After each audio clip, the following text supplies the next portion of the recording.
এবং মাদারীপুর শরীয়তপুরে আমাদের অত্যন্ত দুর্ভাগ্যের বিষয়, গোপালগঞ্জের জুলাই পদযাত্রায় আমাদেরকে পদে পদে বাধা দেওয়া হয়েছে, পথ আটকিয়ে রাখা হয়েছে।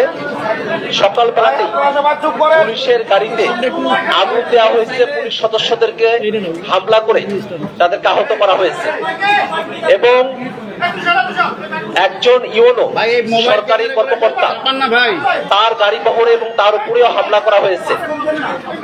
আমরা দেখেছি রাস্তায় বিভিন্ন জায়গায় আওয়ামী সন্ত্রাসীরা, নিষিদ্ধ ছাত্রলীগের কর্মীরা গাছ ফেলে দিয়ে পথ আটকানোর চেষ্টা করেছে, আগ্নেয়াস্ত্র নিয়ে আমাদের উপরে তারা গুলি বর্ষণ করেছে এবং আমরা যেখানে সমাবেশ করেছি ঠিক সে জায়গাটাতেই তারা কয়েক দফায় হামলা করেছে, আমাদের নেতা কর্মীদেরকে আহত করেছে, আমাদের গাড়ি বহরে আমাদেরকে হত্যার উদ্দেশ্যে সেখানে তারা সশস্ত্রভাবে হামলা করেছে। আমাদের অনেকে আহত অবস্থায় আছেন। এমত অবস্থায় বাংলাদেশে ফ্যাসিবাদ বিরোধী রাজনৈতিক পক্ষগুলো প্রতিবাদ কর্মসূচি আয়োজন করেছে।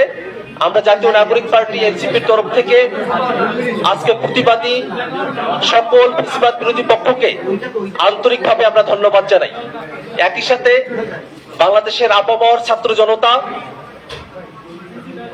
আজকের এই হামলার বিষয়ে যে উদ্বেগ প্রকাশ করেছেন এবং বাংলাদেশের বর্তমান পরিস্থিতি নিয়ে যে পরিস্থিতি তৈরি হয়েছে সে জায়গায় তাদের ভাবনার জায়গা, তাদের জাতীয় নাগরিক পার্টি এনসিপি নেতৃবৃন্দ যারা জুলাই অভ্যুত্থানের সময়টাতে নেতৃত্ব দিয়েছিলেন তাদের নিরাপত্তার বিষয়ে মানুষের চাওয়া পাওয়া এবং তাদের স্বতঃস্ফূর্ত প্রতিবাদে অংশগ্রহণকে আমরা আন্তরিকভাবে সাধুবাদ জানাই।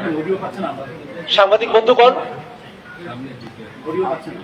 বাংলাদেশের 4টি বিভাগ আমরা পদযাত্রা করেছি।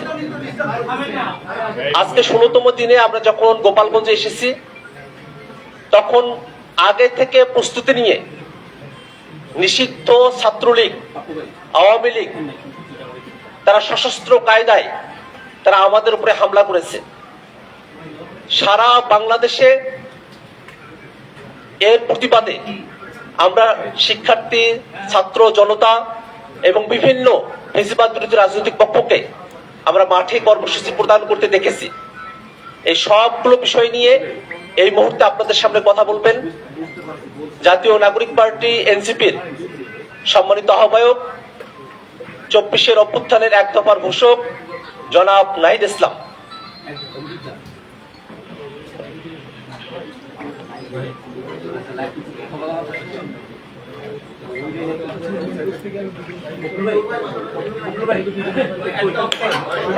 নাহিদ ভাই, এই মাইক্রোফোনটা একটু সামনে নেন।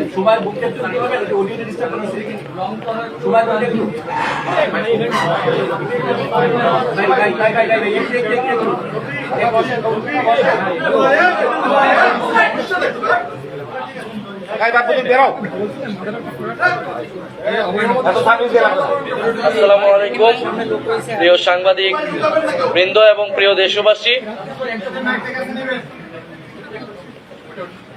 আপনারা জানেন যে আজ 16ই জুলাই জাতীয় নাগরিক পার্টির উদ্যোগে 1 জুলাই থেকে জুলাই গণ অভ্যুত্থানের 1 বছর পূর্তিতে আমাদের যে মাসব্যাপী কর্মসূচি ছিল দেশ গড়তে জুলাই পদযাত্রা, যেই কর্মসূচির মাধ্যমে আমরা বাংলাদেশের প্রত্যেকটি জেলায় যাচ্ছি এবং সেখানে গিয়ে জুলাই গণ অভ্যুত্থানের বার্তা, জাতীয় নাগরিক পার্টির প্রতিশ্রুতি এবং সেই জেলার সেই এলাকার মানুষের সমস্যা তাদের সাথে আমরা কথোপকথন করছি, কর্মসূচি করছি, পদযাত্রা করছি। সেই ধারাবাহিকতায় আজকে গোপালগঞ্জ জেলায় আমাদের কর্মসূচি ছিল, আমাদের এই পদযাত্রা এবং পথসভা ছিল। এবং এই পথসভাটা কিন্তু একদম আমরা যখন 1 জুলাই শুরু করেছি সেই সময় কিন্তু এটা দিন তারিখ ঠিক ছিল, তখন থেকেই কোন দিন কোন জেলায় আমরা যাব, কোন সময় যাবো, এটা কিন্তু অনেক আগে আপনারাও জানেন, সেটা দেওয়া হয়েছে। এটা হুট করেই ঠিক হয়নি। ফলে কিন্তু আপনারা জানেন, আমাদের সদস্য সচিবও বললেন যে মুজিববাদী সন্ত্রাসীরা, নিষিদ্ধ ঘোষিত সংগঠন ছাত্রলীগ এবং আওয়ামী লীগ এবং তার অঙ্গ সংগঠনের সন্ত্রাসীরা আমাদের গোপালগঞ্জের কর্মসূচিতে হামলা করেছে। জাতীয় নাগরিক পার্টি এবং গণ অভ্যুত্থানের নেতৃবৃন্দদের হত্যার উদ্দেশ্যে তারা সেই কর্মসূচিতে জঙ্গি কায়দায় হামলা করে। আমরা যেহেতু আমাদের কর্মসূচিটি ছিল যে 64টি জেলায় আমরা যাব, ফলে সেই ধারাবাহিকতায় আমরা গোপালগঞ্জ জেলায় গিয়েছি এবং গোপালগঞ্জ জেলায় গিয়ে আমরা অন্যান্য জেলায় যে কর্মসূচিগুলো করেছি সেই জেলার মানুষের সমস্যার কথা শুনেছি, সমস্যার কথা তুলে ধরেছি, গণ অভ্যুত্থানের কথা তুলে ধরেছি, জাতীয় নাগরিক পার্টির প্রতিশ্রুতির কথা তুলে ধরেছি। সেই উদ্দেশ্যে আমরা আসলে গোপালগঞ্জে গিয়েছিলাম, যেখানে গোপালগঞ্জ জেলা, গোপালগঞ্জের রাজনীতি, গোপালগঞ্জের জনমানুষ, তাদের সমস্যা এবং জাতীয় নাগরিক পার্টির ভাবনা কি, আমরা সেই বিষয়ে কথা বলার উদ্দেশ্যে গিয়েছিলাম এবং আমরা কথা বলেছি। আমাদের সমাবেশটিও সফলভাবে হয়েছে, আমাদের নেতৃবৃন্দ কথা বলেছেন, বক্তৃতা দিয়েছেন। কিন্তু আসার সময় আমরা যখন মাদারীপুর, গোপালগঞ্জ থেকে আমাদের পরবর্তী যাওয়া পথসভাটা ছিল মাদারীপুরে যাওয়ার ক্ষেত্রে, সেখানে গোপালগঞ্জের ফ্যাসিস্ট আওয়ামী লীগের সন্ত্রাসীরা, মুজিববাদী সন্ত্রাসীরা হামলা চালায়, গুলিবর্ষণ করে, দেশীয় অস্ত্রশস্ত্র নিয়ে আমাদের গাড়ি বহরে হামলা করে এবং সেখানে যারা নিরাপত্তা বাহিনী ছিল, আইন শৃঙ্খলা বাহিনী এবং সেনাবাহিনী, তাদের উপরে হামলা চালায় এবং এক পর্যায়ে তাদের সহায়তায় আমরা সেখান থেকে খুলনায় চলে আসি এবং আমাদের আজকের যে পথসভাটি ছিল মাদারীপুর এবং শরীয়তপুর, সেটি স্থগিত করা হয়েছে সেই আজকের এই ঘটনার কারণবশত। তো এই গোপালগঞ্জের আজকের যে ঘটনাটি ঘটলো, সেখান থেকে আমরা আমাদের সমাবেশটি সফলভাবে করে বের হয়ে এসেছি।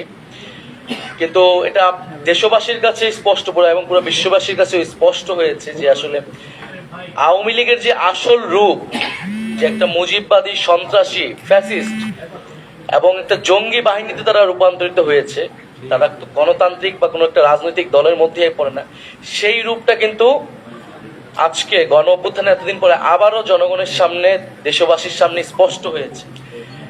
এবং গোপালগঞ্জে আমরা 5ই আগস্টের পর থেকে শুনেছি যে গোপালগঞ্জের ভিতরে এই ফ্যাসিস্টদের একটা আশ্রয় কেন্দ্র হয়ে উঠেছে এবং পুরা সারা দেশের যাদের নামে মামলা রয়েছে, ফেরারি আসামি, ছাত্রলীগের যে সকল নিষিদ্ধ ঘোষিত সংগঠনের নেতারা রয়েছেন, তারা সকলে গোপালগঞ্জে ছিলেন এবং তারা খুব পরিকল্পিতভাবে আসলে গণ অভ্যুত্থানের এবং জাতীয় নাগরিক পার্টির নেতৃবৃন্দদের হত্যার উদ্দেশ্যে আজকে আসলে সশস্ত্র হামলা চালিয়েছে। এবং বাংলাদেশে যে একটা মিথ তৈরি করে রাখা হয়েছিল যে গোপালগঞ্জে আওয়ামী লীগের বাইরে কেউ প্রোগ্রাম করতে পারবে না, এই মিথ আজকে জাতীয় নাগরিক পার্টি ভেঙে দিয়েছে। জাতীয় নাগরিক পার্টি যেহেতু চ্যালেঞ্জ নিয়েছে 30 দিনে তারা 64 জেলায় যাবে, জাতীয় নাগরিক পার্টি অবশ্যই সেই চ্যালেঞ্জ পূরণ করবে। গোপালগঞ্জে আজকে আমাদের পথসভা হয়েছে এবং অন্যান্য প্রত্যেকটা জেলা, যে জেলাগুলো বাকি রয়েছে, আমাদের সেই পথসভাগুলো হবে এবং আগামীকাল পূর্ব নির্ধারিত সময় অনুযায়ী আমাদের যে ফরিদপুরের পথসভাটি, সেই পথসভা হবে এবং সেই অনুযায়ী পরবর্তী যেই পথসভাগুলো রয়েছে ফরিদপুর, রাজবাড়ী, মানিকগঞ্জ, সেই অনুযায়ী চলতে থাকবে। যতই বাধা বিপত্তি, হামলা, হত্যা চেষ্টা হোক না কেন, জাতীয় নাগরিক পার্টির নেতৃবৃন্দ এই পথসভা, দেশ গড়তে জুলাই পথসভা থামবে না। এবং আমাদের যেই আজকে যে দুইটি স্থগিত হলো মাদারীপুর এবং শরীয়তপুর, সেটা আমরা পরবর্তীতে কভার করে নিব এই পথসভার মধ্যেই। তো আজকে প্রেস ব্রিফিং এর উদ্দেশ্যটা এটাই যে আমাদের পরবর্তী কার্যক্রমটা অব্যাহত থাকবে ফরিদপুর থেকে। আর আজকে সারা দেশে এই হামলার এবং হত্যার চেষ্টার বিরুদ্ধে প্রতিবাদ জানিয়েছেন ফ্যাসিবাদ বিরোধী বিভিন্ন ছাত্র সংগঠন এবং রাজনৈতিক দলগুলো। আমরা জাতীয় নাগরিক পার্টির পক্ষ থেকে তাদেরকে আন্তরিকভাবে ধন্যবাদ এবং কৃতজ্ঞতা জানাই জাতীয় নাগরিক পার্টির নেতৃবৃন্দ সারা দেশে এবং বিপ্লবী ছাত্ররাও সারা দেশে বিভিন্ন জায়গায় প্রতিবাদ জানিয়েছে, তাদেরকে আমরা ধন্যবাদ এবং কৃতজ্ঞতা জানাই। এবং গোপালগঞ্জের হামলায় কিন্তু সাংবাদিকরাও আহত হয়েছে, তো সেই বিষয়েও আমাদের সমবেদনা রয়েছে। এবং জাতীয় নাগরিক পার্টি আগামীকাল সারা দেশে বিক্ষোভ কর্মসূচি পালন করবে এই সশস্ত্র হামলার প্রতিবাদে। এবং আমরা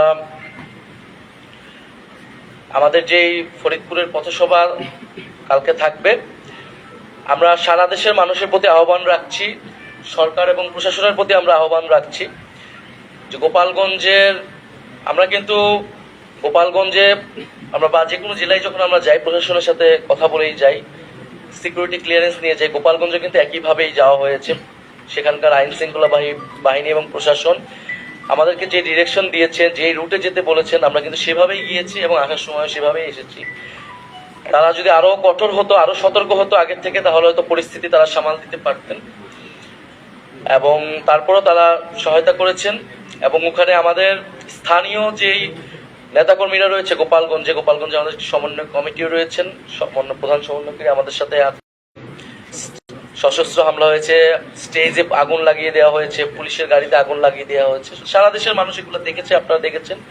ফলে এটা নতুন কিছু নয়। আওয়ামী লীগের যে চরিত্র, ফ্যাসিস্ট বাহিনীর যে চরিত্র, মুজিববাদী সন্ত্রাসীদের, সেই চরিত্র উন্মোচন করেছেন। ফলে আমরা মুজিববাদীদের বিরুদ্ধে আমাদের যে লড়াই, যে সংগ্রাম, সেই সংগ্রাম আসলে শেষ হয়ে যায়নি। সরকারকে অবশ্যই কঠোর অবস্থানে যেতে হবে, জনগণকেও সচেতন হতে হবে এবং এই যে আমাদের লড়াই মুজিববাদের বিরুদ্ধে, সেই লড়াই চলমান রাখতে হবে। আমরা আজকের এই প্রেস ব্রিফিং থেকে দাবি জানাচ্ছি যে পুরো ঘটনার সুষ্ঠু তদন্ত করতে হবে। যারা এই ঘটনার সাথে জড়িত, যাদের পরিকল্পনায়, যাদের অংশগ্রহণ এবং যারা হত্যার চেষ্টা চালিয়েছে, তাদেরকে দ্রুত সময়ের মধ্যে, আগামী 24 ঘন্টার মধ্যে তাদেরকে গ্রেফতার করতে হবে এবং পরবর্তীতে তদন্ত সাপেক্ষে বিচারের আওতায় আনতে হবে। আপনারা তো আগে থেকে শিডিউল করে গেছেন, আপনারা প্রশাসনের জানিয়েছেন, তারপরে এই হামলা, এটা কি প্রশাসনের কিভাবে দেখছেন আপনারা এবং কতটা পরিকল্পিত ভাবে আসলে হয়েছে? আপনারা বলছেন যে জীবন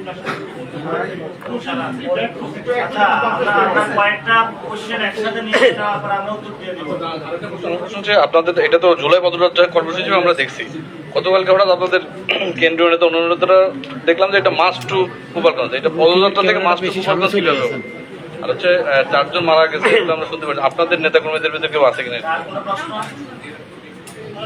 আপনাদের নিরাপত্তা দিতে গিয়ে প্রশাসন ব্যর্থ হয়েছে, এটা এসেছে। ওকে, তাহলে আমরা আচ্ছা, আরেকটি বিষয় হচ্ছে আমাদের মধ্যে 3 জন আহত হয়েছে। আসার সময় গাড়ি বহরে তো হামলা করা হয়েছে, ককটেল মারা হয়েছে এবং আমাদের 6টা গাড়ি ক্ষতিগ্রস্ত হয়েছে। আর আমরা শুনতে পেয়েছি সেই ঘটনাস্থলেও মারা গিয়েছেন।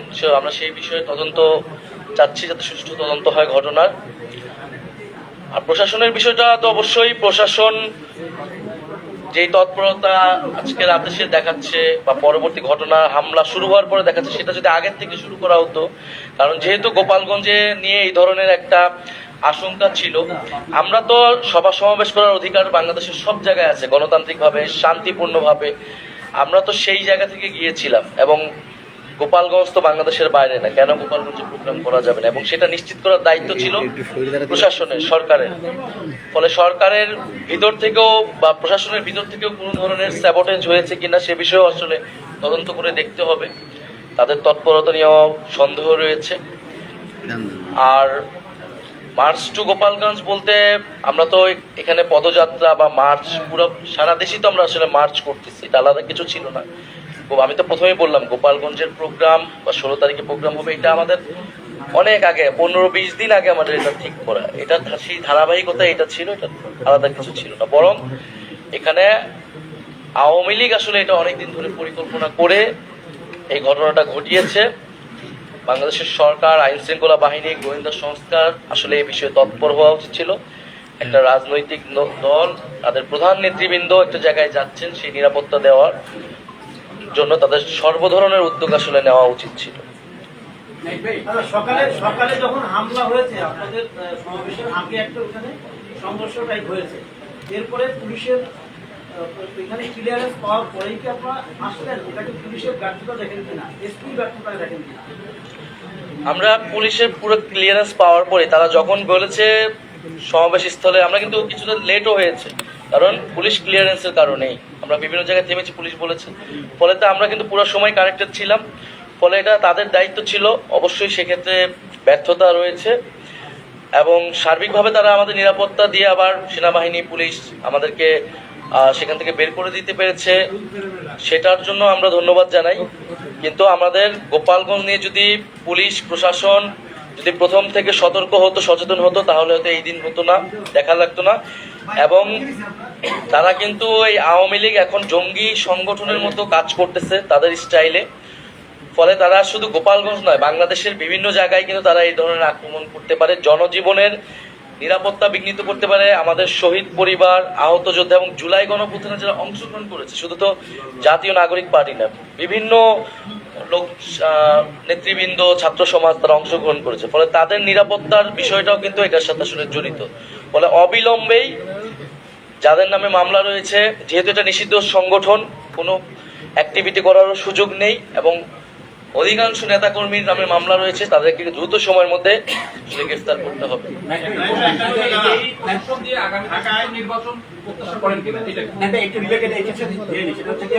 আপনাদের আজকের প্রোগ্রামটাই গোপালগঞ্জ বলে পূর্ব থেকে কোনো সংখ্যা ছিল কিনা, এবং আগামীতে আপনাদের এখনো অনেকগুলো জেলা প্রোগ্রাম বাকি রয়েছে, সেই সব জায়গায় এই ধরনের মানে কোনো আশঙ্কা এখন আপনারা করছেন বলছে?